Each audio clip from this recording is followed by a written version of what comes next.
Nosso estudo de hoje está na carta aos Romanos, capítulo 5, versículo 3. Também nos gloriamos nas tribulações. Paulo de Tarso falando para a gente. Emmanuel vem comentar na lição 142 do livro Vinha de Luz, Tribulações. Comentando Paulo de Tarso os favores recebidos do plano superior, com muita propriedade não se esquecia de acrescentar o seu júbilo nas tribulações. O cristianismo está repleto de ensinamentos sublimes para todos os tempos.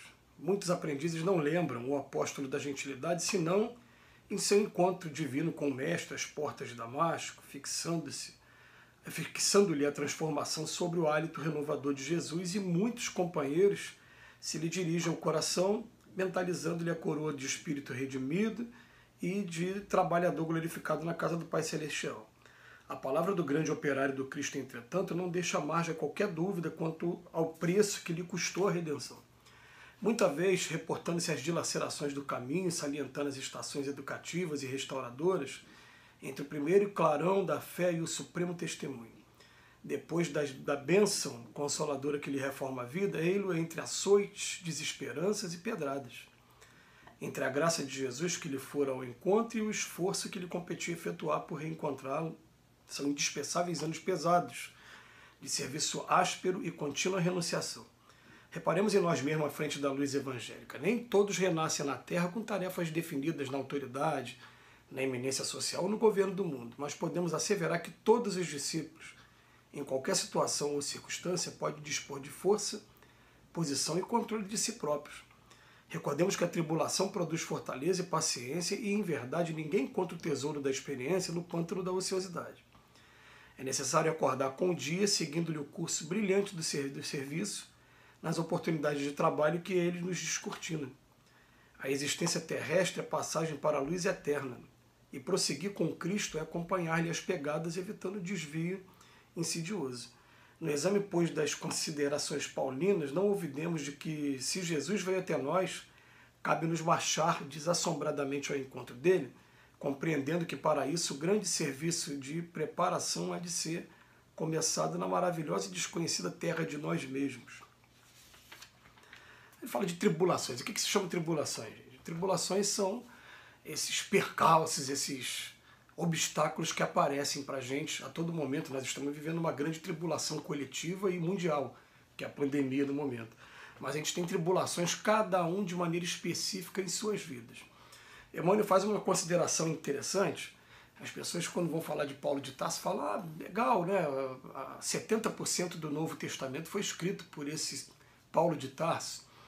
A gente para ver, né? Vem os 4 evangelhos, Mateus, Marcos, Lucas e João, vem o livro de Atos, escrito por Lucas, o médico, e depois, a partir da carta aos Romanos, vem uma série de cartas, não em ordem cronológica, a gente sabe disso, porque a primeira carta que Paulo escreveu foi aos Tessalonicenses, mas tem lá as cartas todas de Paulo, 70% das cartas, e todo mundo vai lembrar sempre dele.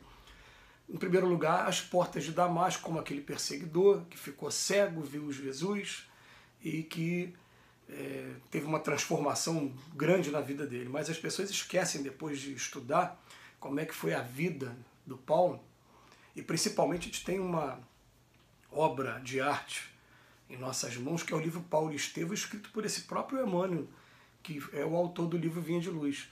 E o gostoso de você estudar o livro Paulo e Estevão é você estudar junto com a Bíblia, comparando cada capítulo, porque ele vai estar trazendo as comparações ali, né? Vai estar trazendo as passagens do livro de Atos e das cartas, mas trazendo muito mais riqueza de detalhe.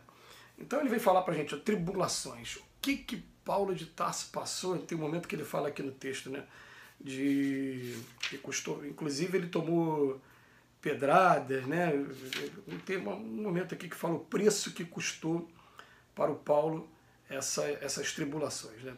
Se a gente parar para estudar, tem um momento no livro Paulo e Estevão, que o Paulo chega a uma cidade que ele começa a angariar a simpatia das pessoas, mas de repente uma mulher que já é casada se aproxima dele e começa a se interessar por ele, ela começa a galantear para cima dele, como ele não corresponde àquele amor, né, que não tinha nada a ver nem com a missão dele, muito menos, né, seria um amor proibido e perigoso para a época.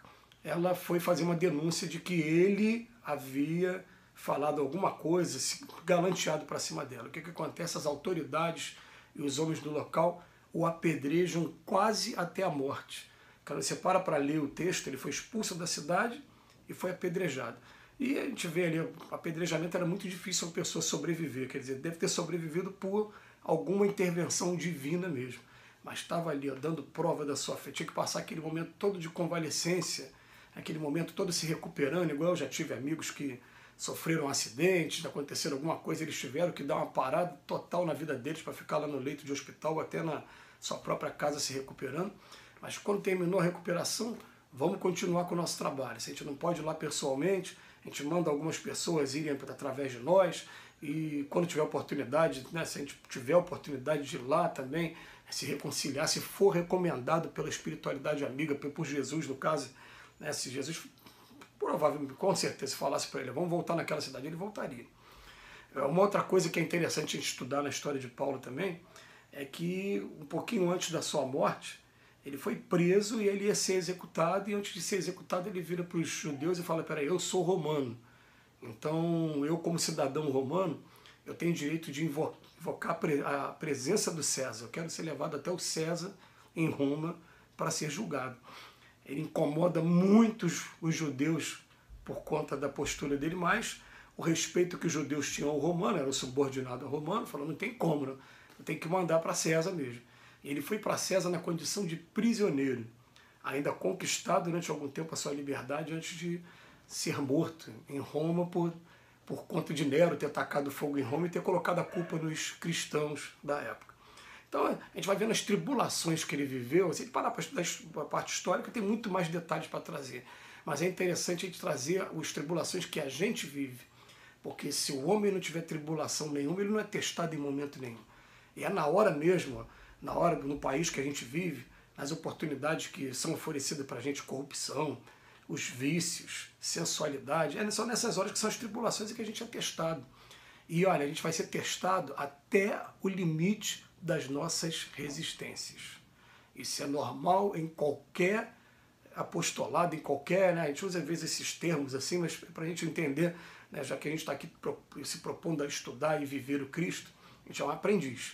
Né? Então o que acontece? Quando a gente se torna aprendiz, as forças contrárias parece que conspiram na sua direção, parece que querem puxar você para baixo, não querem deixar você erguer a cabeça, e fatalmente a gente vai cair porque a gente tem um monte ainda de inclinações que são devidas a comportamentos nossos de milênios ainda, a gente não vai conseguir mudar de uma hora para outra. A gente sabe que para mudar precisa de muita força de vontade, de muita resignação, mas a gente sabe que a natureza não dá salto, a natureza, né, ela vai dando passinho por passinho. Então quando a gente caiu, levanta, foi uma tribulação que eu fui testado e não consegui dessa vez, mas vamos nos preparar para que as próximas, quando aparecerem, a gente consiga. E o interessante, né, é a gente agir como aquele aluno. A comparação é sempre legal de se fazer, eu gosto muito dessa comparação, por isso que eu repito. Aquele aluno que está na escola, que às vezes repetiu 3 vezes a mesma matéria, mas quando passou, ele passou de vez e passou sabendo ainda mais, porque ele foi obrigado a saber até mais do que alguns alunos que foram lá no chute e conseguiram a sua aprovação, porque ele teve que estudar mesmo, se aprofundar mesmo naquele assunto ali para poder passar. É assim também na nossa vida, gente. Às vezes a gente não consegue ainda lidar com determinado desafio, com determinado, né, comportamento, e esse comportamento, mesmo que a gente fuja dele, volta e meia, o meio que a gente vive, as provas que a gente vive, vão colocando a gente de novo de volta nele para que a gente seja testado até o momento em que a gente fale assim, Senhor, não nos deixeis cair em tentação, mas livrai-nos do mal. Senhor, eu não estou pedindo para me afastar da tentação de jeito nenhum, eu sei que a tentação, ela vai me fazer crescer. Eu sei que o homem é o exercício que faz, eu preciso passar por esse tipo de coisa. Então eu quero ser testado mesmo. Quero até me expor em alguns momentos ao teste, quando eu me encontrar, achar que dentro do meu juízo aqui eu estou mais preparado para esses testes.